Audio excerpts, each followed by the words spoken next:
पर चले आओ। ये मंच वैसे तो ये दुनिया एक रंग मंच का खेल है।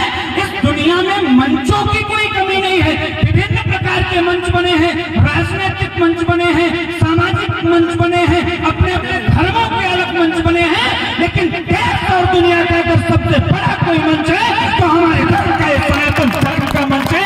इस जाने के पहले ये त्यागियों का मंच है, ये तपस्वियों का मंच है, ये ऋषियों का मंच है, ये मुनियों का मंच है, ये संतों का मंच है, ये महंतों का मंच है। इस मंच पर जाने के पहले, इस मंच की ख्वाब देखने के पहले तमाम तरह की यातनाओं को सहना पड़ता है। घर परिवार की, संसार की प्रत्येक मोह माया को त्याग करके, जंगलों में रह करके, आश्रम की पद्धति को स्वीकार करके, संतों के सानिध्य में रह करके उनकी सेवा करने के बाद में ऐसा अवसर मिलता है मंच पर आने के लिए।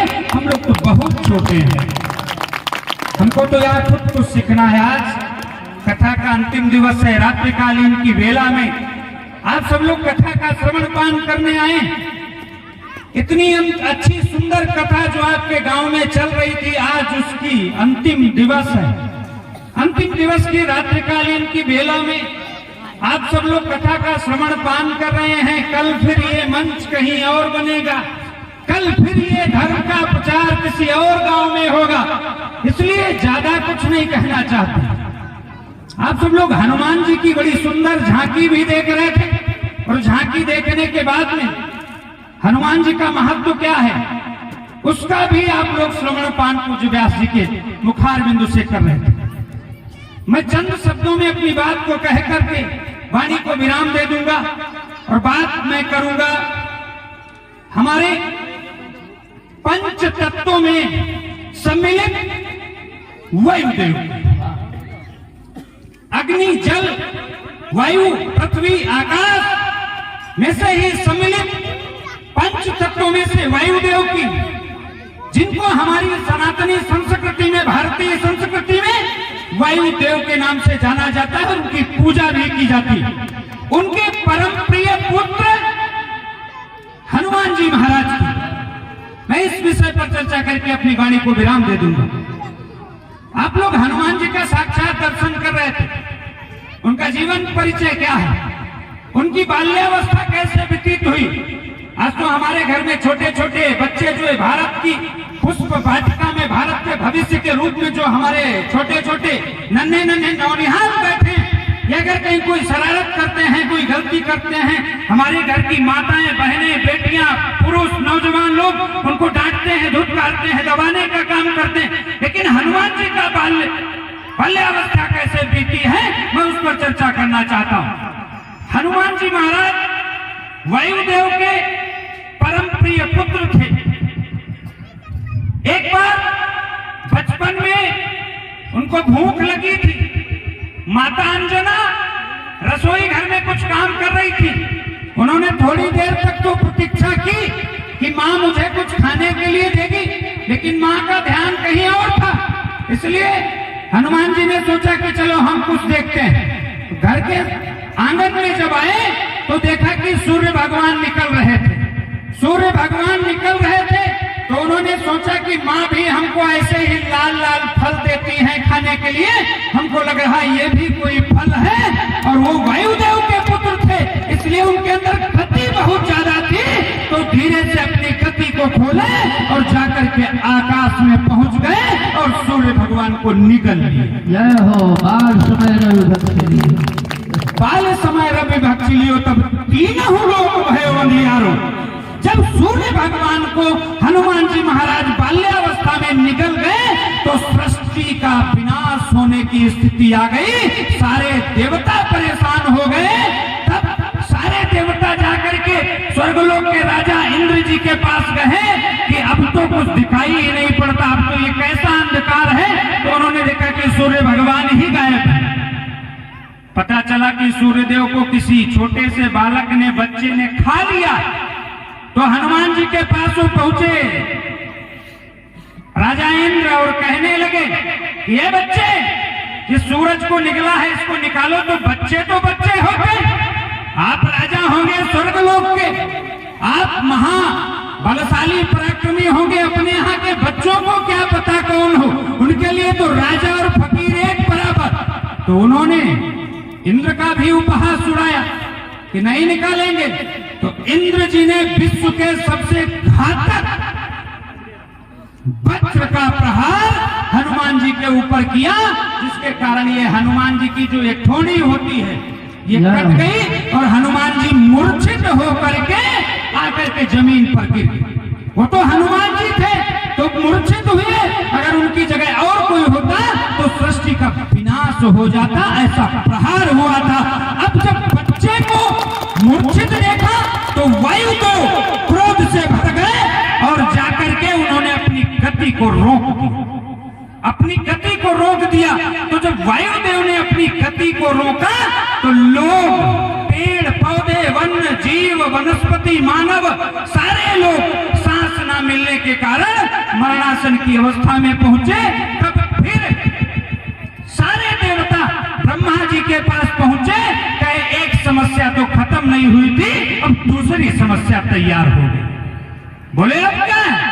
बोले अब तो वायु नहीं मिल रही है, लोग वायु के वजह से पेड़ पौधे, पशु पक्षी, मानव सारे लोग मरने की स्थिति में पहुंच गए।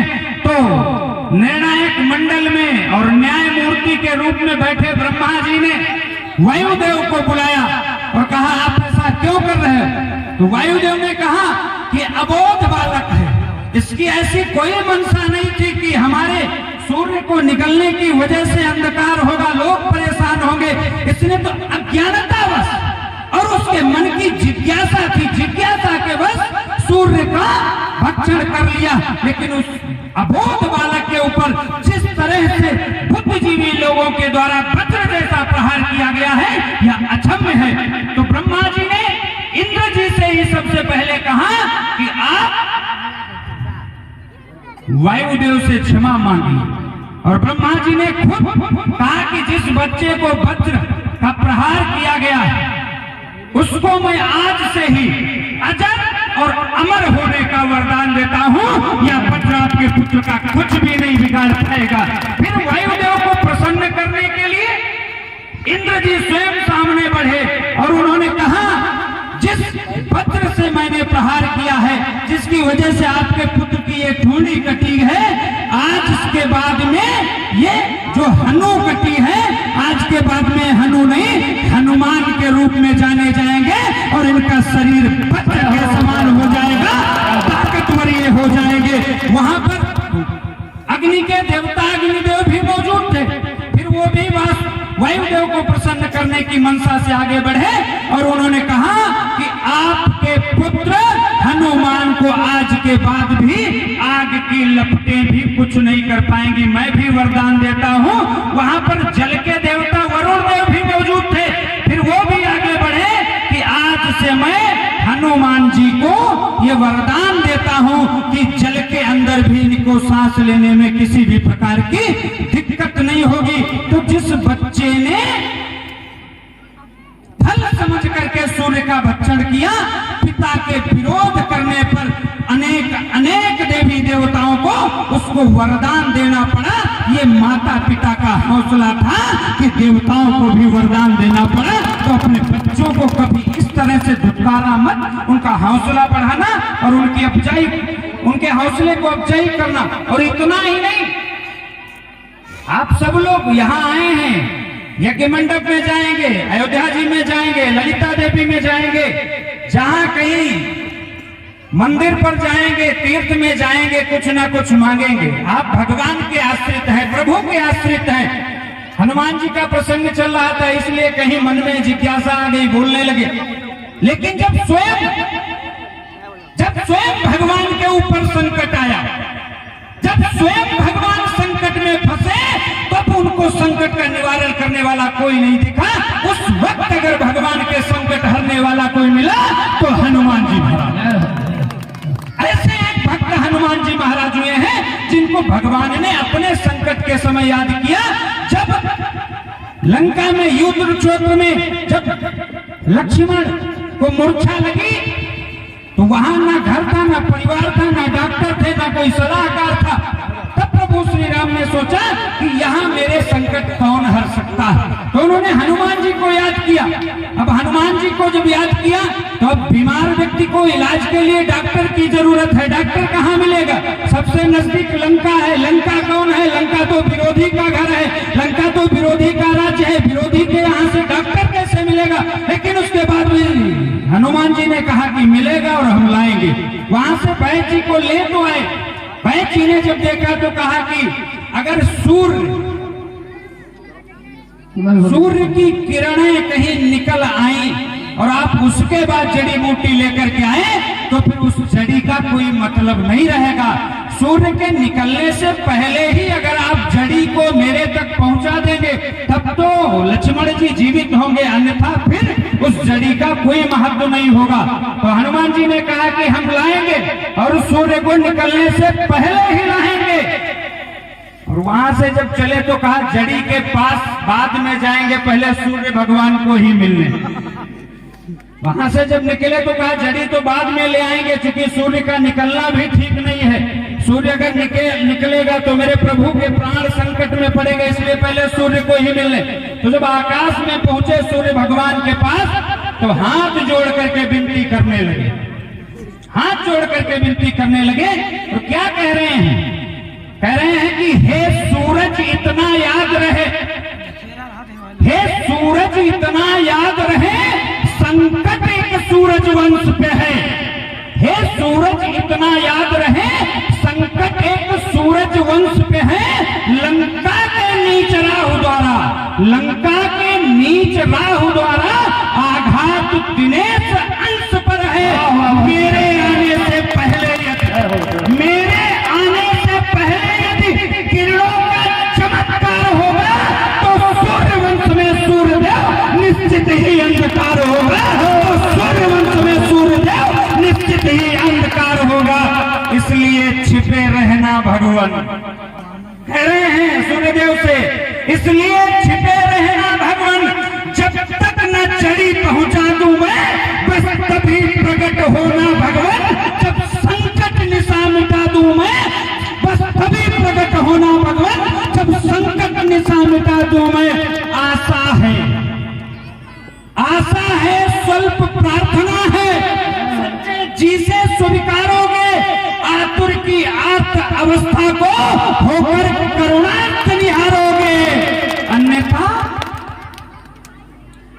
अन्यथा क्षमा करना दिनकर, अन्यथा क्षमा करना दिनकर। अंजनी तनय से पाला है और बचपन से जान रहे हो तुम, हनुमत कितना मतवाला है, बचपन से जान रहे हो तुम। बता दिया जाते जाते 6 लाइन की प्रार्थना और 2 लाइन की धमकी कि बचपन का वो दृश्य याद कर लो जब मैंने तुमको निगल लिया था, तो ये गलती मत करना।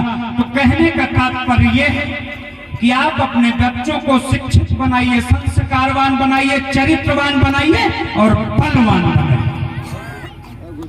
बलवान बनाइए, बुद्धिमान बनाइए, ज्ञानवान बनाइए। श्री राम जी की स्थापना तो बहुत पहले हो चुकी है, श्री राम जी का तो जन्म बहुत पहले हो चुका है। अब आप सबको श्री राम के चरित्र की स्थापना करनी है, ज्ञान की स्थापना करनी है, वैराग्य की स्थापना करनी है। इन्हीं शब्दों के साथ मैं अपनी वाणी को विराम देता हूँ। मेरे कहने में, बोलने में यदि किसी भी प्रकार की कोई त्रुटि, कोई भूल, कोई गलती हुई तो अपना भाई, अपना बेटा, अपना सेवक समझ करके हमको माफ करना। इन्हीं शब्दों के साथ जय जय श्री